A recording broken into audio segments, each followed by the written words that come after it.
Hello, good morning, नमस्ते all aspirant, welcome in my YouTube channel. So start करते हैं the Hindu newspaper. आज है 2 अगस्त 2023। और जैसा कि हम द हिंदू न्यूज़पेपर स्टार्ट करने से पहले अपना एक एमसीक्यू देखते हैं, जो कि हम लास्ट 2020 के पीवाईक्यू देख रहे हैं। और ये हमारा क्वेश्चन नंबर 14 है। क्वेश्चन नंबर हमारा 14 एंड सीरीज हमारी चल रही है ए। सो देखते हैं क्या है। One common.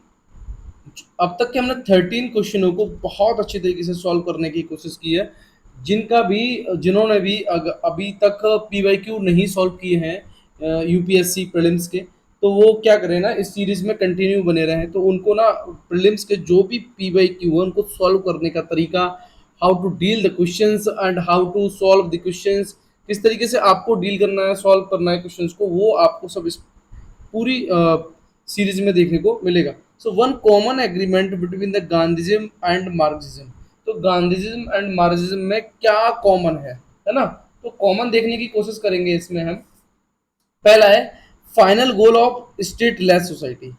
चलिए देख लेते हैं इसको, क्या है final goal of state less society. यानी कि फाइनल गोल क्या होना चाहिए, स्टेट लेस सोसाइटी होनी चाहिए, ठीक है। यानी कि जिसको हम कह सकते हैं आप राज्य विहीन समाज, है ना। फाइनल गोल जो होना चाहिए वो कैसा, राज्य विहीन। आगे है क्लास स्ट्रगल, यानी यू कैन से दैट वर्ग संघर्ष।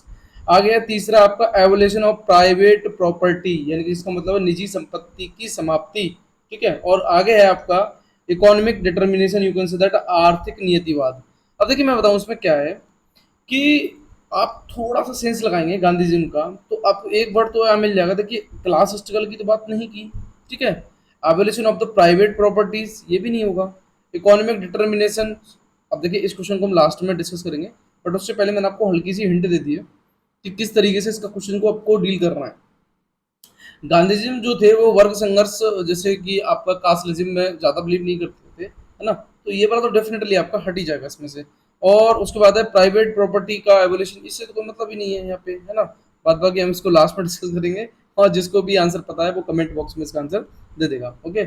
चलिए उससे पहले हम देखते हैं अपना पीसी। पीसी क्या है अपना 1 अगस्त जो खबरों में रहा, प्रीलिम्स करंट, क्या है भोजपत्र। ये हिमालय वर्च है, ठीक है। इसकी लोकेशन कहाँ है, थोड़ा सा मैं इसको जूम करता हूँ। देखिए लोकेशन की बात करेंगे, found at a higher height of लगभग 3000 मीटर और एबव। कहाँ पे, माना विलेज। ये कहाँ पड़ता है, उत्तराखंड में। तो माना विलेज जो एक्चुअली में उत्तराखंड में पड़ता है, वहाँ पे 3000 मीटर की ऊंचाई पर आपको भोजपत्र मिलेगा। ये एक्चुअली में हो क्या, आपने कई बार सुना होगा कि पहले जो बुक चला करते थे या किताबें चला करती थी या उनके पेज थे, तो वो किस टाइप के हुआ करते थे, वो भोजपत्र, यू कैन से दैट। तो भोजपत्र इज अ ट्री हुज वार, वार का मतलब होता है छाल, है ना। एक वार का मतलब होता है भोगना। एक्ट एज अ पेपर, ठीक है, किसकी तरह, पेपर की तरह काम करती है। On which text can be written, जिस पर टेक्स्ट को लिखा जाता है, ठीक है। वो क्या कहलाता है, भोजपत्र। क्लियर हो गया आपका। आगे देखते हैं हम। तो कॉमन सी बात है, जैसे कभी कभार आपने देखा होगा शादी ब्याह जो होते हैं, तो उसमें भी आपकी जो भोजपत्र एक जाता है, तो उसमें कुछ ऐसे छाल का यूज किया जाता है जो वन टू दूसरी जगह, है ना, जो अभी भी होता है, बहुत सी जगह ऐसा होता है। जो आपकी मान लीजिए जो भी लड़का की तरफ से या लड़की की तरफ से जो भी जानकारी जानी है ना, दूसरे पक्ष के लिए, तो वो भोजपत्र के द्वारा भेजी जाती है। अच्छा आगे देखते हैं, व्हाट इज क्रिप्टोवायोसिस, क्या है। क्रिप्टोवाइसिस देखने की कोशिश करते हैं।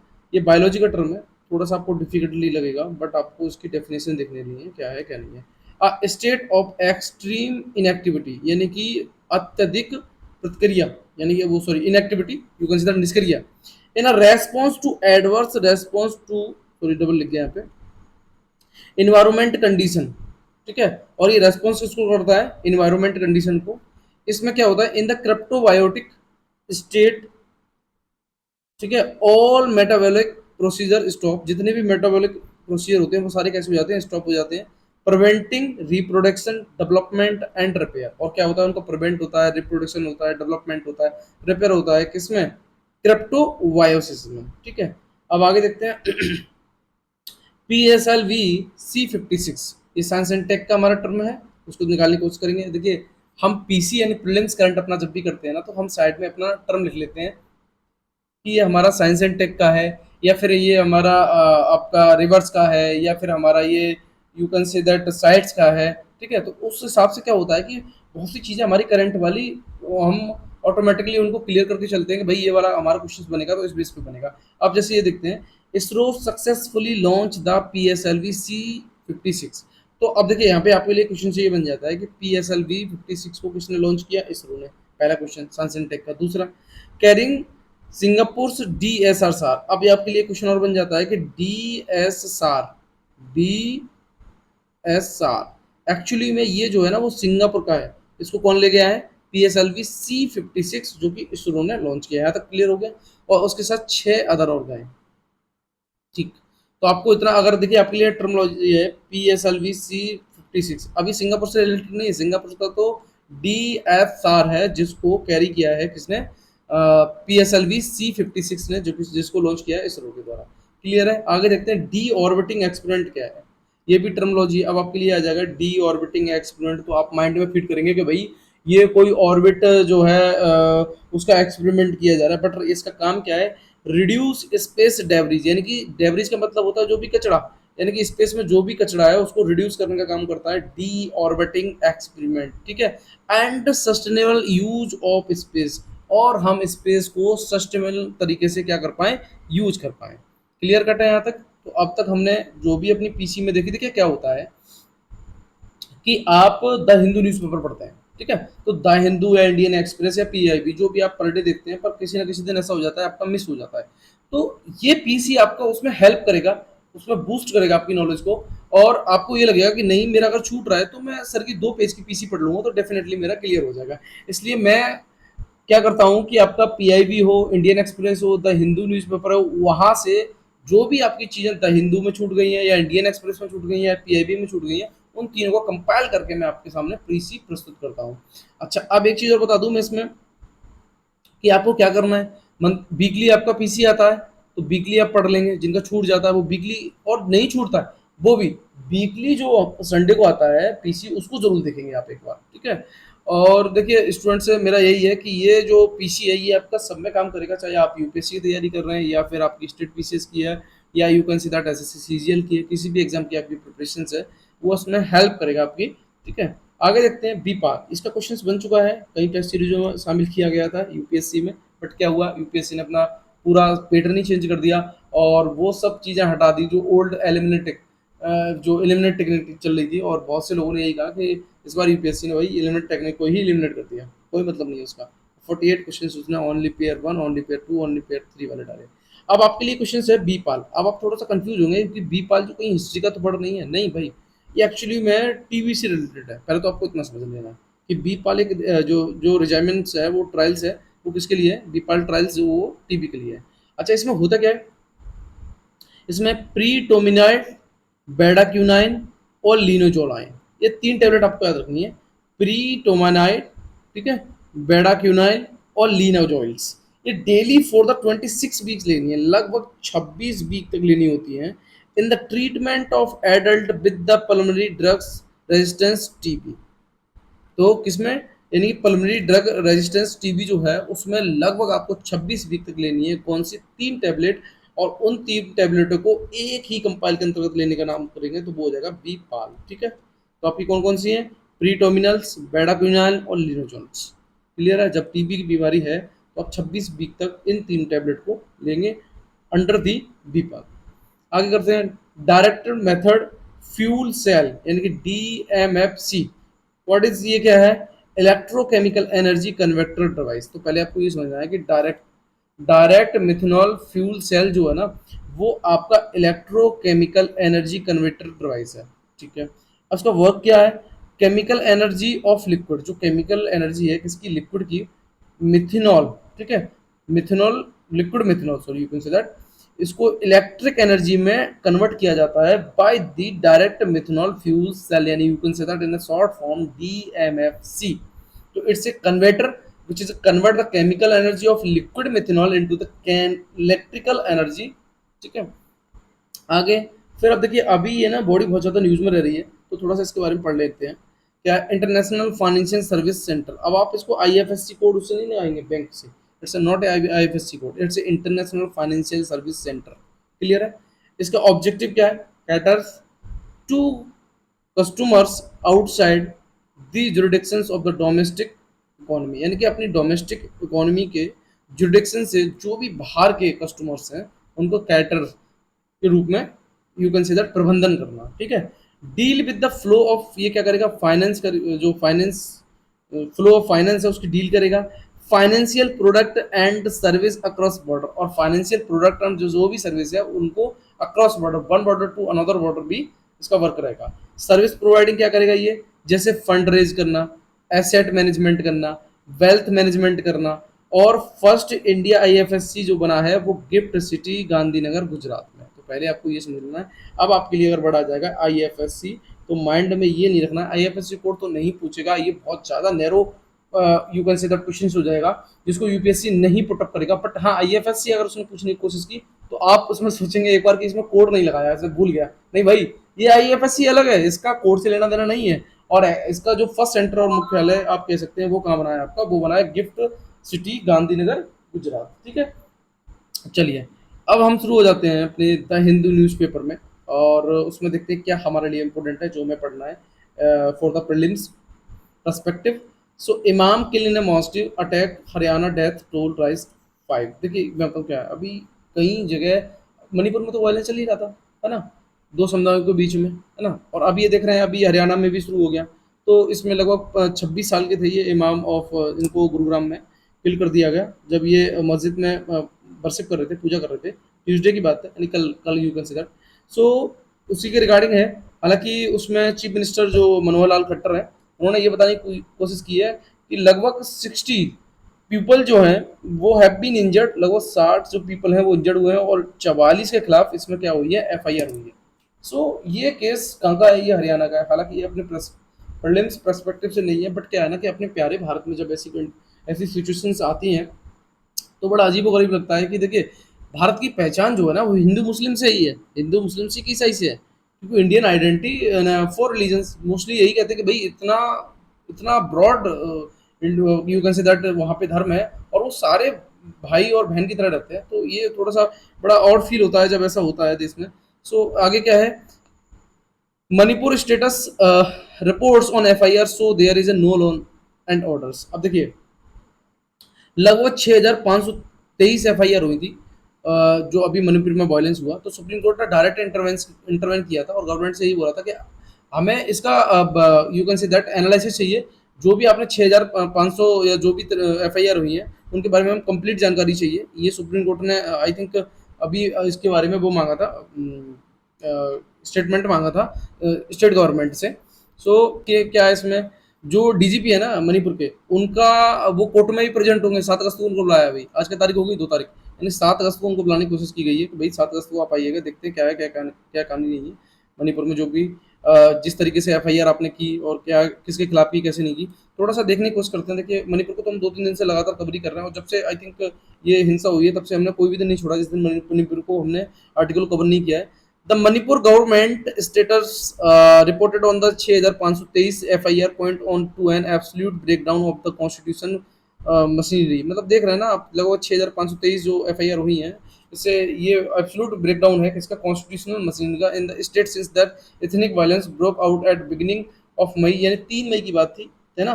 3 मई में देखिए वीडियो 3 मई को बनाया गया, जो वुमेन्स जिनको नेक मार्च कराया गया मणिपुर में वो 3 मई को कराया गया। बट वो वायरल कब हुआ, वायरल देख रहे हैं आप, जुलाई में हो रहा है कहीं 19-20 जुलाई को आई थिंक, है ना। The Supreme Court Tuesday this shows that the beginning of May till the end of July there was a no law in the state. कोई सारी कहानियां हैं, है ना, एफआईआर हुई हैं। और एक्चुअली में इसमें माननीय प्रधानमंत्री मोदी जी ने भी इंटरवेन कम किया था, तो इसीलिए opposition party which is the which is the group of the India, you can say that it's a short name of opposing group India, है ना। तो इंडिया जो ग्रुप है उसी ने नॉन कॉन्फिडेंस मोशन की बात भी की थी। तो नॉन कॉन्फिडेंस मोशन को भी हमने बहुत अच्छे तरीके से कवर किया था अपनी लास्ट वीडियो में, ठीक है। तो क्या है ना कहानी, मणिपुर में अब डायरेक्ट सीजीआई इंटरवेन कर रहे हैं। तो ये कुछ चीज़ें ऐसी हैं बड़ी अच्छी हैं कि इंडिया के लिए जो गवर्नमेंट एक्चुअली में क्या है ना, जब इंटरवेन नहीं कर रही है तो उसमें कोर्ट भी इंटरवेन कर रहा है। और वो यही चाह रहा है कि भाई ये वायलेंस हुआ और उसमें एफआईआर हुई, उसका हमें कंप्लीट डेटा दे दो, और जो भी वायलेंस हुई उसके पीछे के कारण क्या थे, है ना। हो सकता है कि तो अगर वो कारण पहले पता चल जाते तो उनको सॉल्व भी किया जा सकता था। तो इसी तरीके कुछ है। अच्छा, आगे देखते हैं। Pawar looking on PM Modi accept Lokmanya Tilak award. अब देखिए क्या है, पवार देखते रहे और पीएम मोदी ने एक्सेप्ट कर लिया क्या, लोकमान्य तिलक अवार्ड्स क्या है, थोड़ा सा देखते हैं। Remarking that Tilak was a great institutional builder and a nurturer of the tradition, Prime Minister Narendra Modi on Tuesday expected the Lokmanya Tilak National Award at the event in Pune, where he shared the stage with opposition leader and the Nationalist Congress Party chief Sharad Pawar। तो देखिए, अब आपको इसमें से आपको निकालना क्या है, आपके लिए एक वर्ड्स निकल के आ जाएगा, Lokmanya Tilak. It's a personality, है ना। तो पर्सनैलिटी क्या है ना कि ये आपका यूपीएससी प्रीलिम्स एंड मेंस दोनों में ही इसके क्वेश्चंस बनते हैं। तो हम क्या करेंगे, इस पर्सनैलिटी को कवर करने की कोशिश करेंगे। हालांकि ये अवार्ड दिया जाता है, award is not important for us, but personality is important for us. So हम पर्सनैलिटी को कवर करने की पूरी कोशिश करेंगे। देखते हैं क्या है।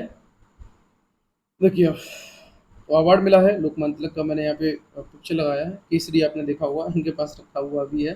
कई बार क्वेश्चन यूपीएससी में बना तो यूपीएससी में केसरी वर्ड जो है बहुत से लोग कंफ्यूज हुए, तो इसको मैंने इस तरीके से लगाने की कोशिश की कि आपके माइंड में ये फीड हो जाए कि केसरी जो है ना वो किनका है, लोकमान्य तिलक का। बस आपको पहले तो इतना समझ लेना है। चलिए अब हम चलते हैं, आज हम इस पर्सनैलिटी को अच्छी तरीके से कवर करेंगे। क्या है, he was a devotee Hindu, devotee sorry यहाँ थोड़ा सा वो गलत, Hindu and used Hindu scripture to rouse people to fight operation. ठीक है, क्या थे, he was a devotee of Hindu, वो हिंदू के डिवोटी थे। Stress on the need for the self rule, वो किसकी बात करते थे, सेल्फ रूल की। And believe that without self rule, बिना सेल्फ रूल के और स्वराज्य के, या आप स्वराज्य कह लीजिएगा, स्वराज्य, स्वराज्य का मतलब है हिंदी में आप कहेंगे स्वयं का राज्य। ठीक है, अब स्वयं का राज्य का मतलब हुआ self rule, you can say that no progress was possible, कोई भी प्रोग्रेस पॉसिबल नहीं है। ठीक है, स्लोगन क्या था उनका, स्लोगन थोड़ा सा आप देख लीजिए, it's a very important and आप इसको मेंस में यूज कर सकते हैं। Swaraj is my birth right, यानी कि जो स्वराज है, you can say that self government, self rule, तो ये स्वराज मेरा जन्म सिद्ध अधिकार है। And I shall have it, और मैं इसे लेकर रहूंगा। बुक कौन सी थी, इंडियन अनरेस्ट। आप समझते रहे ना, बहुत अच्छी तरीके से पर्सनैलिटी को समझने की कोशिश करता हूँ। पहले आपने स्लोगन देख लिया, ठीक है, Indian unrest written by the Valentine Chirol, an English journalist. ठीक है, states Tilak as the father of Indian unrest, और उनमें स्टेट क्या था, फादर ऑफ इंडियन अनरेस्ट कौन है, वो है आपके तिलक। आगे देखते हैं, emphasized the importance of culture and religious revival to go with the political movement. और क्या है, आप पॉलिटिकल मूवमेंट के थ्रू क्या कर सकते हैं, एम्फेसाइज कर सकते हैं किसको, जो भी अपना कल्चर है और रिलीजन है उसको। Popularize the Ganesh Chaturthi festival, it's important for us. हमें ये समझना है कि ये जो गणेश चतुर्थी फेस्टिवल है कहाँ पे होता है, ये महाराष्ट्र में होता है। ये पॉपुलराइज, इसके थ्रू वो पॉपुलराइज हुए थे कौन, लोकमान्य तिलक। तो पहले आपको इतना समझना है, तो गणेश चतुर्थी फेस्टिवल्स। अच्छा, अब आगे करते हैं, propounded the celebrations of Shiva Jayanti. तो देखिए यहाँ पर हो गए आपके लिए गणेश और शिव फादर हो गए उनके, गणेश उनके बेटे हो गए। On the birth anniversary of the monarch Chhatrapati Shivaji. तो आप देख रहे हैं यहाँ पे आपका ये जो शिव जयंती है ना, वो किन की बर्थ एनिवर्सरी पे मनाई जाती थी, वो मनाई जाती थी छत्रपति शिवाजी, नॉट ए शिवा। आगे पॉलिटिकल लाइफ की बात करते हैं, ही was one of the earliest and the most vocal proponents of the complete independence Swaraj, यानी कि सेल्फ रूल की बात करते थे। ठीक है, अलॉन्ग विद, इनके साथ कौन कौन से थे एक्सट्रीमिस्ट देख लेते हैं, तीन एक्सट्रीमिस्ट, लाल वाल पाल, बहुत अच्छी चीजें पढ़ेंगे आपने, लाल लाल वाल और पाल।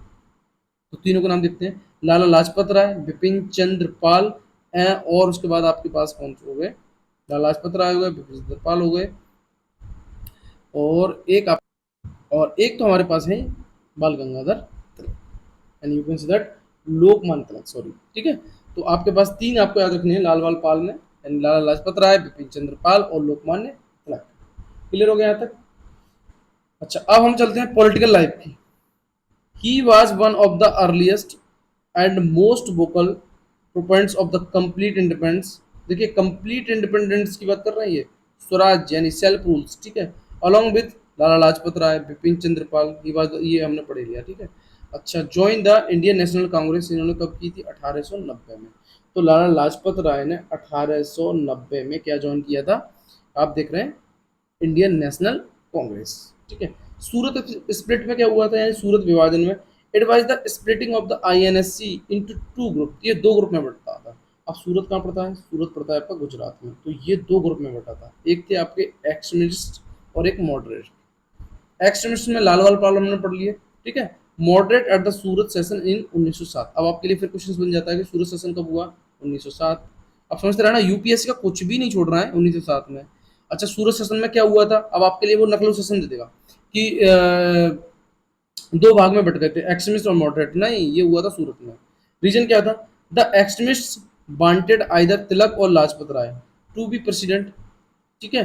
सो when Rash Behari Ghosh was announced as a president, the extremist resorted to violence, hence Surat split happened. Surat split हुआ क्यों?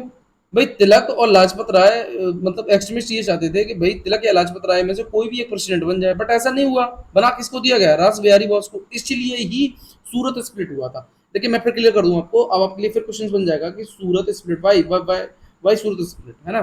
तो इट्स अ रीजन दैट कि तिलक और लाजपत राय को, उनके एक्सट्रीमिस्ट तो वो प्रेसिडेंट बनाना चाहते थे, बट वहां पे बना दिया गया किसको? रास बिहारी बोस को। सो इट्स ए सूरत, जिसमें मॉडरेट और एक्सट्रीमिस्ट बढ़ गए।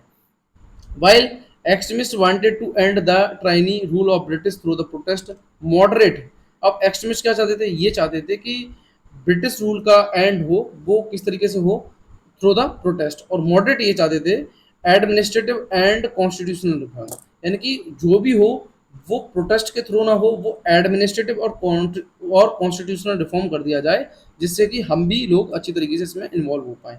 तो ये एडमिनिस्ट्रेटिव और कॉन्स्टिट्यूशन रिफॉर्म की बात कौन करता था? अब आपके लिए फिर क्वेश्चन बनेगा, आपके लिए मोस्ट मोस्ट इंपोर्टेंट क्वेश्चन यही बनेगा कि एडमिनिस्ट्रेटिव और कॉन्स्टिट्यूशनल रिफॉर्म कौन चाहता था? तो वो देखिए, एक्सट्रीमिस्ट तो चाहेंगे नहीं। एक्सट्रीमिस्ट क्यों नहीं चाहेंगे? क्योंकि उसमें आप देख रहे हैं लोअर क्लास के लोग थे, तो वो डायरेक्ट चाहते हैं भाई हम प्रोटेस्ट करेंगे, मारेंगे, पीटेंगे, भगाएंगे इन्हें, और जो भी है इस पर हम यहाँ पे अपना सेल्फ रूल की बात करेंगे। The extremist camp was lead by the Lal Bal and पाल। ये बात आपको क्लियर हो गया? लाला लाजपत राय, बाल गंगाधर तिलक एंड आपके तीसरे आपने देख लिए जो थे आपके बिपिन चंद्र पाल। अच्छा, and the moderate camp was lead by the Gopal Krishna Gokhale. अब फिर आपके लिए क्वेश्चन बन जाता है कि मॉडरेट को कौन देख रहा था? वो देख रहे थे जी के गोखले। समझते रहे ना, ठीक है। अच्छा, आगे चलते हैं फिर हम। कंट्रीब्यूशन टू द फ्रीडम, अब इसका इनका कंट्रीब्यूशन क्या रहा फ्रीडम में, स्वतंत्रता में? प्रोपोगेट स्वदेशी मूवमेंट, स्वदेशी मूवमेंट को फैलाया, and encourage people to boycott foreign goods, और पीपल को इनकरेज किया कि वो बॉयकॉट करें फॉरेन गुड्स को। इंडियन होम रूल मूवमेंट, अब देखते हैं। It was a movement in British India on the line of Irish home rule movement, और किस किस पर था ये? अब इंडिया होम रूल मूवमेंट आया भी था, तो ये बेस किस पे था? वो था आयरस पे। Started in 1916, it is believed to have set the stage for the independence movement under the leadership on Annie Besant and बाल गंगाधर तिलक। और लीडरशिप किसकी थी? एनी बेसेंट की और बाल गंगाधर तिलक की। For the educate English speaking upper class India, और किसके लिए ये कि थी? एजुकेट करना English speaking upper class Indian को। All India Home Rule League की बात करेंगे, founded by the Tilak in April 1916 at a Belgaum. All India Home Rule को फाउंडेड किया किसने? तिलक ने। It work in Maharashtra, the Central Provinces Karnataka and Berar. Lucknow pact की बात करेंगे। अब देखिए, अभी हमने सूरत स्प्लिट पढ़ा, वहाँ आपको पता चल गया हुआ एक्सट्रीमिस्ट और मॉडरेट बढ़ गए। तो जी के गोखले आपके मॉडरेट में चले गए। मॉडरेट क्या चाहते थे? भाई कुछ भी हो वो आपका कॉन्स्टिट्यूशनल रिफॉर्म और एडमिनिस्ट्रेटिव के थ्रू होना चाहिए। बट जो एक्सट्रीमिस्ट थे वो ये ना चाह के वो चाहते थे कि भाई सीधा मारा तोरी, यू कैन से दैट, इसका मतलब हम प्रोटेस्ट करेंगे, भगाएंगे नहीं, जो भी है। Lucknow pact between the INSC headed by Tilak, All India Muslim League, ठीक है, Mohammad Ali Jinnah for the Hindu Muslim unity and national struggle. तो ये आईएनएससी इंडियन नेशनल कांग्रेस, जिसको तिलक देख रहे थे, ऑल इंडिया मुस्लिम लीग जिसको मोहम्मद अली जिन्ना देख रहे थे, ठीक है। लखनऊ पैक्ट हुआ, और उसमें देखिए ये एक ऐसा पैक्ट था जिसमें हिंदू मुस्लिम एकता की बात करी गई थी। अच्छा, जेल की बात करते हैं किसकी? आपके बाल गंगाधर तिलक की। सो बिटवीन द 1908 से 1914 लगभग 6 साल उन्होंने जेल में बिताए। कौन से में? मांडलिया, ठीक है। और defending the action of the revolutionaries Khudiram Bose and Prafulla Chaki. और क्रांतिकारी उनके साथ कौन कौन थे? खुदीराम बोस और प्रफुल्ल चाकी। अच्छा आगे देखने की कोशिश करते हैं अब क्या है हमारे लिए। देखिए मैं बताऊँ ये जो भी आता है ना, ये अगर कहीं सिटी की तो मेरे मेरे हिसाब से तो आप चाहो तो सिटी को उनको छोड़ सकते हो, पढ़ो ना पढ़ो कोई फर्क नहीं पड़ता है ना, क्योंकि ये अपने लिए इंपॉर्टेंट है ही नहीं, तो फायदा क्या है इसको पढ़ने से। अच्छा अब देख लेते हैं हम थोड़ा सा। देखिए अब चंद्रयान वाला आ गया अपना, वेरी वेरी इंपॉर्टेंट, इसको तो भाई बहुत अच्छी तरीके से पढ़ते आ रहे हैं। अब 23 अगस्त को हम और अच्छी तरीके से पढ़ेंगे। क्या था देखिए, 14 जुलाई को क्या था, the Chandrayaan 3 space craft was launched by the LVM-3M4 from the Sriharikota and the, देखिए यहाँ पे the Chandrayaan 3 space craft was launch by LVM-3M4 from the Sriharikota and the integrated modules, कौन कौन से थे इसमें, lander modules, propulsion modules and rover, तीनों थे। ठीक है, was placed in the elliptical parking orbit of, लगभग साइज दिया है इसमें 170 एंड 36,500 किलोमीटर्स। सब्सिक्वेंटली इसरो कौन कौन था, अच्छा सब्सिक्वेंटली कौन कौन दिख रहा है, ISRO telemetry tracking and command network ISTRC जो कि बेंगलुरु में है, carry out 5 orbit raising manoeuvre of the Chandrayaan 3 mission between the July 15 and July 25। अच्छा अब देखते क्या होता था। जुलाई 15 को हुआ, 14 जुलाई को भी लॉन्च हुआ। ठीक है, आप समझ गए। 15 जुलाई को हुआ फर्स्ट मैनूवर, मैनूवर का मतलब होता है किसी भी क्रिया को आप कह सकते हैं कंप्लीट करना है ना, सॉरी कंप्लीट क्या करना है उसको, यू कैन से दैट जारी रखना। ठीक है, place the Chandrayaan 3 spacecraft in 41,762 kilometre and 173 kilometre in orbit. तो 15 जुलाई को वो कहाँ था, वो था 14,1762 किलोमीटर 173 किलोमीटर ऑर्बिट में। ठीक है, 17 जुलाई को क्या होता है, लोग सूरज छोड़ के 17 को सेकंड मैनूवर प्लेस में किया, spacecraft in 41,603 kilometre and 226 kilometre orbit में। अच्छा अब क्या होता है, 18 जुलाई को क्या हुआ, फिर थर्ड मैन्यूवर में आ जाएगा। ठीक है, उसी की जगह फिर 20 जुलाई को किसमें आ जाएगा, फोर्थ मैन्यूवर में आ जाएगा, और 25 जुलाई को किसमें आ जाएगा, फिफ्थ मैन्यूवर में आ जाएगा। अच्छा अब देखते हैं क्या हुआ था 1 अगस्त को क्या हुआ। अभी हमने कल ही आर्टिकल इसका कवर करने की कोशिश की थी और मैंने आप थंबनेल भी यही लगाया था कि जो चंद्रयान 3 है उसने कंप्लीट कर लिया है अपना अर्थ ऑर्बिट। अब वो कहाँ के लिए चल दिया है, चंद्रमा के लिए, ये मैंने इस तरीके से बात को बताया था। अब कहाँ के लिए निकल दिए हम, चंद्रमा के लिए। ISTRC perform the TLI on 1 अगस्त, ये मैंने पढ़ाया आपको। एंड उसके बाद Chandrayaan 3 toward the moon, the पेरिजी one successfully raised in orbit. अब पेरिजी का मतलब जो चीज़ें कैरियर लेके जा रहे हैं तो वो चीज़ें बर्न हुई हैं, और जो प्रोपल्सन मॉड्यूल्स और आपका लैंडर मॉड्यूल्स ये निकल के अब चल रहे हैं। ठीक है, और रोवर तो वो बाद में निकलेगा ही। अगस्त 5 को क्या हुआ, अभी आज 2 तारीख है, Chandrayaan 3 expected to reach the lunar orbit, यानी कि 5 अगस्त को ये हो सकता है कि लूनर ऑर्बिट में वो रीच हो जाए, कौन, हमारा चंद्रयान 3। और अगस्त 23 को क्या हुआ, the lander is expected to touch the down on the lunar surface लगभग 5:47 पर। तो हम 23 अगस्त को 101% कहाँ पहुंच जाएंगे, चंद्रमा पे। और यही दुआ करिएगा, आशा करिएगा, पूजा करिएगा कि भाई अपना ये सक्सेसफुल हो जाए। ठीक है, अच्छा अब हम थोड़ा सा चंद्रयान के बारे में देखने की कोशिश करेंगे। हालांकि मैंने इसको बढ़ाया है, फिर भी आपको रिवाइज करा रहा हूँ क्योंकि मैं इसको कवर किया था अच्छी तरीके से उसमें लास्ट वीडियो में। बट फिर हम देखने की कोशिश करते हैं चंद्रयान 1, चंद्रयान 3, सॉरी 2 और 3। चंद्रयान 1 2008 में, 2019 में और 2023 में। ठीक है, तो 2 वाला तो 19 वाला आपको पता ही होगा, ये फेल हो गया था, है ना, क्योंकि ये सॉफ्ट लैंडिंग नहीं करा पाया था, हार्ड लैंडिंग की वजह से ये फेल हो गया था। ऑब्जेक्टिव की बात करते हैं क्या है चंद्रयान फर्स्ट का, सॉरी थोड़ा सा मैं आपको यहाँ पे ऐसे कर लेता हूँ, देखते हैं। तो स्टडी लूनर सरफेस, यानी लूनर सरफेस के बारे में स्टडी करने का काम जो है वो किसका है, वो हम देख रहे हैं।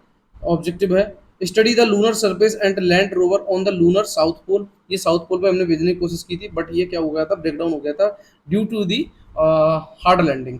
अच्छा चंद्रयान 3 की बात करेंगे, ये है demonstrate landing capability for the lunar polar exploration mission. अच्छा ठीक, कंपोनेंट्स की बात करेंगे, चंद्रयान फर्स्ट में कौन था, ऑर्बिटर था, मून इम्पैक्ट प्रोब था। बट चंद्रयान 2 में देखेंगे ऑर्बिटर फर्स्ट, लैंडर का नाम, लैंडर का मतलब है जो लैंड करेगा, जो चंद्रमान पर उतरेगा, उसका नाम हमने क्या रखा था, विक्रम। और रोवर का मतलब है, रोवर प्रज्ञान, रोवर का मतलब है जो चंद्रमा पर उतर कर वो क्या करेगा, वहां पे फुटेज लेगा, उसको रोवर कहेंगे, और उसका नाम था Pragyan. Propulsion modules, lander and rover. अब यहाँ पे 3 हो गए, PM propulsion modules, lander and rover. देखिए ये दोनों चीज तो सेम है आपकी, लैंडर और रोवर, बस अब क्या ऐड कर दिया गया है चंद्रयान 3 में, वो है आपका प्रोपेंशल मॉड्यूल्स। अच्छा फाइंडिंग की बात करेंगे, देखिए चंद्रयान फर्स्ट ने क्या किया था, lunar water, lunar caves, tectonic activity, fault and fracture, इन सबको बारे में बताया था हमें। पर तूने क्या किया था, बिल्डिंग बिल्ड, ये तो फेल ही हो गया था। अच्छा आगे बात करते हैं, कम्युनिकेशंस की बात करेंगे। अभी ये हालांकि ये प्रेजेंट है और अभी भी ये चंद्रमा का चक्कर लगा रहा है। और एक्चुअली में क्या है ना कि ऑर्बिटर के हम, इसलिए हमने ऑर्बिटर नहीं भेजा है। जो ऑर्बिटर हमारा ये वाला है ना, ये चंद्रयान 2 वाला, ये हमारा वर्क कर रहा है अभी। तो हम क्या करेंगे, जब हम चंद्रयान 3 को मॉड्यूल कर रहे थे तो हमने इसको नहीं बनाया, कारण क्या था कि ये हमारा ऑलरेडी वहाँ प्रेजेंट है और उसको हम मर्ज कर लेंगे जब हम वहाँ पहुँच जाएंगे तब। ठीक है। अच्छा आगे देखते हैं। अब आपको कैरियर जरूर याद रखने हैं कि भाई कौन किसको ले जा रहा है। तो चंद्रयान फर्स्ट को लेके गया PSLV। देखिए यहाँ थोड़ा सा ऐसे कर लेते हैं जो आपको क्लियर हो जाए ये। हाँ ठीक। चंद्रयान फर्स्ट को लेके कौन गया, PSLV। चंद्रयान 2 को कौन लेके गया, very very important for us, GSLV mark 3। और चंद्रयान 3 को कौन ले गया, LBM 3। ठीक है, LBM 3। इतना आपको याद रखना है। ये तीन आपके लिए बहुत ज़्यादा इंपॉर्टेंट हो जाते हैं। आपको लॉन्च व्हीकल याद रखने हैं, सॉरी, लॉन्च व्हीकल आपको याद रखना है। ठीक है। उसके बाद आपको याद करना है कब लॉन्च हुआ। ठीक है, कंपोनेंट क्या थे, ये तीन आपको टर्मिनोलॉजी देखनी नहीं है चंद्रयान फर्स्ट, सेकंड और थर्ड की। क्लियर हो गया। चलिए आगे चलते हैं फिर हम। GI tag given to craft from Rajasthan mango grown in Goa. अब देखिए क्या है, GI टैग मिला है, क्राफ्ट कहाँ से, राजस्थान से, और मैंगोज ग्रो इन गोवा। देखते हैं 7 product from the across India including 4 फ्रॉम राजस्थान। 7 को GI टैग मिला है। Geographical indications tag by the geographical indications registry in Chennai में। ठीक है, 7 में से 4 कहाँ के, राजस्थान के। द जलेसर धातु स्लिप, गोवा मॉन्को रेड मैंगो, गोवा बकीना, उदयपुर कोप्तागिरी मेटल्स, बीकानेर का स्किन, जोधपुर व्यंजन एंड बीकानेर उत्सव केला, काला craft was one of which god. इन 7 को ये DI टैग मिला है। इनके आप थोड़ा सा नाम याद रख लेंगे। ठीक है, आपको देख रहे हैं जलेसर धातु शिल्प, ये मेरे तो वही एटा में पड़ता है। चलो सच बताऊं आपको, धातु शिल्प क्या कारण है, यहाँ पे बहुत ज्यादा घंटी बनती है जो मंदिरों पे टेम्पलों पे आप जाते हैं बजाते हैं घंटा, वो आपको मिलता है जलेसर। जलेसर कहाँ पड़ता है, एटा में। एटा कहाँ पड़ता है, यूपी में। ठीक है, तो इस तरीके से आप, मैं बता दूं ये 7 आपकी लोकेशन है, उनको आप देख लेंगे। आगे क्या है, the application from the Goa मैनकोट। ठीक है, तो ये आप GI टैग देख लेंगे अपने, जो हैं 7 को मिले, जिनमें से 4 राजस्थान के हैं और एक भाई हमारे एटा का है। एटा का नाम है eight Jalesar at the Etah district in Uttar Pradesh. तो 7 में से हमने देखा एटा डिस्ट्रिक्ट का है, उत्तर प्रदेश में पड़ता है। ठीक है, और इसमें आपका कैपिटल इनकी क्या थी, मगध थी, जो किंग थे जरासंध। ठीक है, लगभग 1200 small unit are engage in the making Jalesar धातु शिल्प। तो ये आपको मिलेगी जलेसर में। तो इस तरीके के नाम दिए गए हैं, 7 आप देख लेंगे लोकेशन वाइज। 4 राजस्थान के हैं, एक मैंने एटा का आपको बता दिया। ठीक है, चलिए आगे देखते हैं फिर हम, और क्या है हमारे लिए।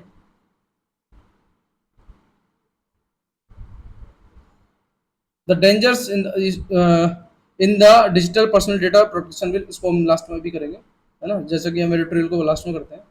अच्छा अब क्या है, what can amend forest conservation act change. देखिए मैं बताऊं क्या है, इसमें कहानी ये हुई है कि भाई ये जो बिल है ना, ये अभी लोकसभा में तो चलिए मान लीजिए पास कर दिया गया लोकसभा के द्वारा। ठीक है, बट अभी ये राज्यसभा में डिबेट है, डिबेट के लिए बचा है। तो राज्यसभा में जब ये डिबेट के लिए बचा है तो देखते हैं क्या निकल के आता है कंक्लूजन इसका, फॉरेस्ट कंजर्वेशन एक्ट का, उसको थोड़ा सा हम देख लेंगे। ठीक है, अच्छा आगे चलते हैं फिर हम। अब देखते हैं Lok Sabha passes bill birth registration, बहुत बढ़िया। अब देखिए ज्यादातर बिल पास हो रहे हैं, तो आपको सबसे पहले ये पता होना चाहिए कि बिल को पास कैसे किया जाता है, अमेंड कैसे किया जाता है। तो वो हम देखने की कोशिश करते हैं। द लोकसभा, सॉरी थोड़ा सा मैं यहाँ पे जूम कर लेता हूँ।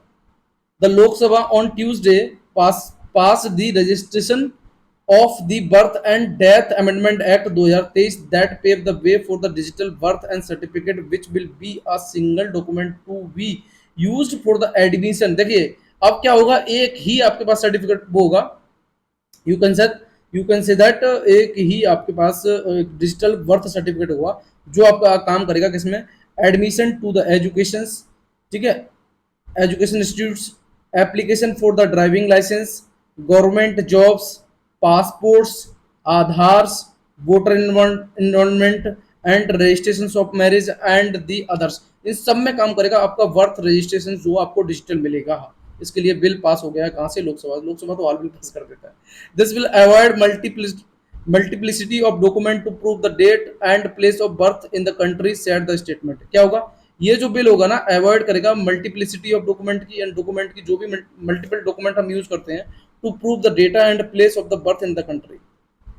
अच्छा, the reporter first why the Hindu database will B so updated national population registration, ration card and property registration. NPR first collection 2010 में अपडेट हुआ, 15 में डोर टू डोर लगभग 119 करोड़ इसमें क्या हुआ रजिस्टर हुआ है। अच्छा, अब आगे देखते हैं, Rajya Sabha passes the multi state cooperative scientific bill. अच्छा, इस तरीके के बिल को ये पास कर दिया। अब देखते हैं हम किस तरीके से बिल को अमेंड किया जाता है। पास तो हम समझ में आ गया, अमेंड देख लेते हैं। ये मैं हालांकि इसको करा चुका हूँ, फिर भी थोड़ा सा बता दे रहा हूँ आपको कि इसको पार्लियामेंट में रिवीजन के तौर पर देख लेते हैं। इनिशिएट इसको इनिशियल शुरुआत की जाती है पार्लियामेंट में, ठीक है। पार्लियामेंट के upper house and lower house में कहीं भी इसकी शुरुआत की जा सकती है, और स्टेट लेजिस्लेटर में इसकी शुरुआत नहीं होती अमेंड करने के लिए।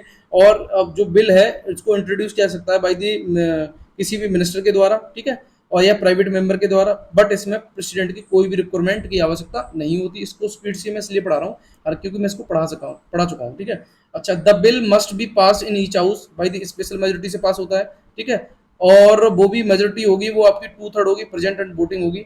उसके बाद करते हैं, each house must pass bill separately, हर हाउस जो है इसको सेपरेटली पास करेगा। देर कोई भी प्रोविजन नहीं है for the holding a joint sitting for two houses. अच्छा, आगे बात करते हैं, if the bill seeks to amend federal provision of the constitution. अगर फेडरल की बात है तो हाफ ऑफ द स्टेट लगेगी, वो भी सिंपल मेजोरिटी से लगेगी और प्रेजेंट एंड वोटिंग से, ठीक है। आगे अगर इस बिल को पास कर दिया गया दोनों हाउस के द्वारा और पार्लियामेंट ने अगर इसको रेटिफाई कर दिया, सॉरी पार्लियामेंट ने इसको पास कर दिया और रेटिफाई कर दिया बाई स्टेट लेजिस्लेचर, ठीक है, तो यहाँ पर where necessary the bill is present to president for the assents, ठीक है। द आगे है, मतलब कुल मिला के अगर बिल को पार्लियामेंट ने पास कर दिया तो प्रेसिडेंट को उसमें अपनी असेंट देनी ही पड़ेगी, मस्ट। न तो वो उसको होल्ड कर सकता और ना ही रिकंसिडर के लिए सेंड कर सकता, बाद में ये क्या बन जाएगा, बिल बन जाएगा, ठीक है। अब क्या है, सेंटर ओव्यू लगभग 6,366 करोड़ इन मनरेगा बेसिस टू 18 स्टेट, कितने, लगभग 18 स्टेट एंड यूनियन टेरिटरी। अब मैं बताऊं इसमें क्या है, लगभग वेस्ट बंगाल ने ओन किया 2,270 करोड़, राजस्थान ने 9,979 करोड़ एंड बिहार ने 669 करोड़, है ना। और जो टोटल आपके देखेंगे तो 6,266 करोड़ जो है वो वेजेस के रूप में 18 स्टेट एंड यूनियन टेरिटरी में सेंटर ने ओन किया है, किसको, मनरेगा में। अच्छा, अब मैं बता दूं क्या है, बाद बाकी आपको स्टेट के बेस में पता ही चल गया होगा कि वेस्ट बंगाल का 270 करोड़, राजस्थान का 989 करोड़ और बिहार का 669 करोड़, ठीक है, और सेंटर का आपका इतना हो गया। मनरेगा के बारे में आपको पता होगा, इसमें जॉब कार्ड बनते हैं। जॉब कार्ड जो है, आप एक डिस्ट्रिक्ट में किसी भी विलेज में रहते हैं तो आपको मनरेगा के थ्रू 100 डेज के लिए श्योर है कि आपको काम मिलेगा। हालांकि इस आर्टिकल को हम कई बार कवर कर चुके हैं, इसलिए थोड़ा सा मैं हिंट देने की कोशिश कर रहा हूँ। इस पर डेटा दिया गया है, ऐसा कुछ है नहीं जिसको हमें इसको रीड करना पड़े, है ना। और इस डेटा में हमें सिर्फ इतना समझना है कि क्या होता है कि मनरेगा के बारे में आपको पता ही है ना। ये जो है महात्मा गांधी आपकी national rural employment guarantee scheme है, जो कि जिसमें लगभग 100 डेज का काम मिलता है, और आप किसी भी जिले में रहते हैं तो उसके जिले के जितने भी गांव हैं, ठीक है, उसमें श्योरिटी हो जाती है, गवर्नमेंट आपको 100 डेज के लिए काम देती है अगर आपको काम कहीं भी नहीं मिलता है तो, ओके। अच्छा, the union rural development ministry inform the, ये वही है सारा कुछ, तो डेटा के बारे में हमें नहीं देखना। अच्छा, most of unclaimed body in the Manipur are infiltrates. देखिए मणिपुर में यही है, डायरेक्ट सीजीआई सीधी निगाह है उनकी उसी पे कि भाई क्या हो रहा है क्या नहीं हो रहा है। तो मणिपुर को हम कई बार कवर कर चुके हैं तो इसलिए इसको नहीं देखेंगे। India grant to be used in the education health care in Sri Lanka state areas. क्या हुआ है, रिसेंटली लगभग 75 करोड़ जो है डेवलपमेंट प्रोजेक्ट दिए जाएंगे श्रीलंका के मलाई हिल, जो कि तमिल्स पढ़ते हैं यहाँ पे, विल बी यूज्ड, जो प्राइमरी जैसे कह सकते हैं प्राइमरी हेल्थ और एजुकेशन सेक्टर में, ठीक है। तो उसके लिए इनको आई थिंक रुपए दिए जाएंगे, लगभग 75 करोड़ रुपए। अच्छा, आगे, what does aspartame being possible carcinogenic. Carcinogenic का मतलब होता है कैंसर, है ना, जो जिससे कैंसर उत्पन्न होता है। अच्छा, अब मैं बताऊं ये एक्चुअली में है क्या चीज, क्या बताने की कोशिश की गई है। एस्पर्टम के बारे में थोड़ा सा पढ़ लेते हैं, यहाँ से देख लेते हैं, ये ना एस्पर्टम, चलिए वेट सॉरी क्या वेट चलिए, एस्पर्टम है क्या, पहले इसको पढ़ेंगे। Aspartame is a artificial non saccharide. कैसा है ये, नॉन सैकेराइड है, लगभग 200 टाइम्स स्वीटर देन शुगर। देख रहे हैं ना आप, एस्पर्टम क्या है भाई साहब, 200 गुना चीनी से ज़्यादा ये मीठा है। Commonly used as a sugar substitutes in the food and beverage. इसको कॉमनली यूज कहाँ किया जाता है, जो शुगर के सब्स्टिट्यूट होते हैं उसमें यूज किया जाता है। It is a methyl ester of aspartic acid phenylalanine despite with the brand name NutraSweet. और कई ब्रांड नेम है जैसे न्यूट्रास्यूट्स वगैरह, तो एस्पर्ट्स ये एक्चुअली में कैंसर जेनिक हो सकते हैं आपके लिए। तो उसी के रिगार्डिंग है क्या है, इसको एक्चुअली में expert under the authority of integration agency IARC ने, IARC ने एक्चुअली में क्या है इसको you can say that evaluate किया। और उसने बात की कि भाई ये एजेंसी थी आई ए आर सी, ठीक है। ये जो एजेंसी है ना, ये बनी है 1965 में through the WHO with the mandate to study to case the cancer. जिससे क्या होता है कि एस्पर्टम के द्वारा क्या होती है, कैंसर होता है। तो ये इसने स्टडी किया IARC ने, और ये बनी किसके है, WHO के थ्रू, ठीक है। और उसके बाद देखते हैं to date IARC assessed more than 1000 substance operative factor for the roles of cancer. और कई इसमें जो रोल्स करते हैं वो किसके लिए, आपके कैंसर के लिए। अच्छा आगे क्या है, UN body say that aspartame is a safe for the human consuming up to limit of। अब देखिए यहाँ पर थोड़ा सा मैं जिस्ट से अपने निकालने की कोशिश करता हूँ कि आपको इतना समझ में आ जाए कि दिया क्या है। जैसे फॉर एग्जांपल आपके लिए ये है,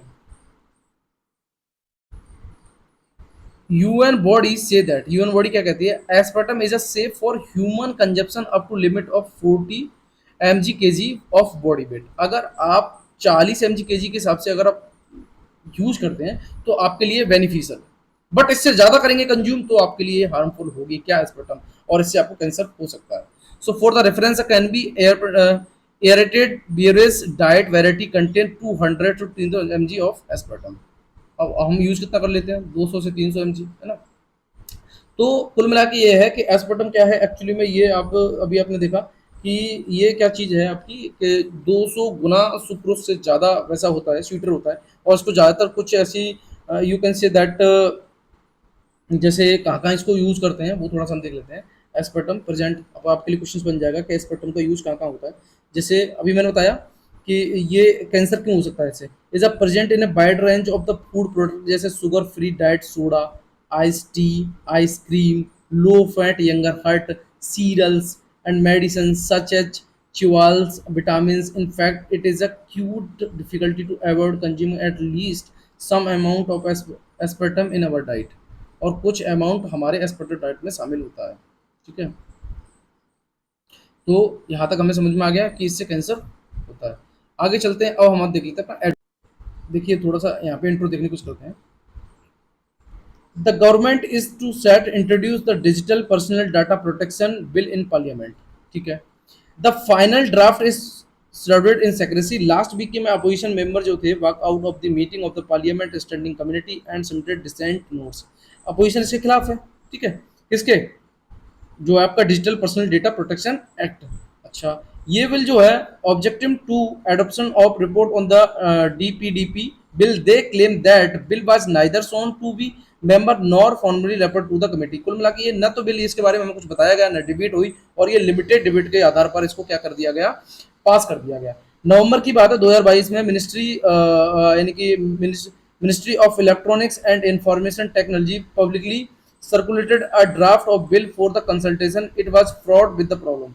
While campaigning and concerned citizens shared their suggestion, METI focused primarily on consulting industry and big tech companies on the law that will have vast ramifications of the information। कुल मिला के ये देखिए मैं बताऊँ क्या है इसमें कहानी, ये थी कि भाई 2022 की बात अगर हम करें तो जो DPDP आया था, इसके यू कैन से दैट 2022 में आप कह सकते हैं डेटा प्रोटेक्शन बिल था, ठीक है।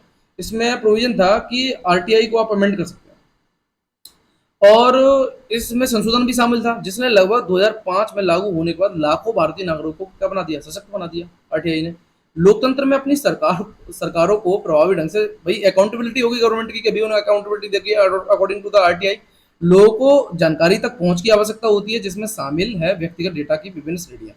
उदाहरण के लिए अगर हम बात करें, फॉर एग्जाम्पल भारत के सर्वोच्च न्यायालय ने माना है कि नागरिक को जानबूझकर चूक करने वालों के नाम और सार्वजनिक क्षेत्रों के बैंक और गैर निष्पादित संपत्तियों का विवरण जानने का अधिकार है, उसको राइट है, लीगल राइट है, ठीक है। लोकतंत्र नियमित रूप से सार्वजनिक जांच को सक्षम करने और चुनावी धोखाधड़ी को रोकने के नाम, पते, कुल मिला के व्यक्तिगत डेटा जो भी है, मतदान सूचियाँ हैं, सार्वजनिक खुलासा, इनको क्या कर सकता है, वो सुनिश्चित कर सकता है।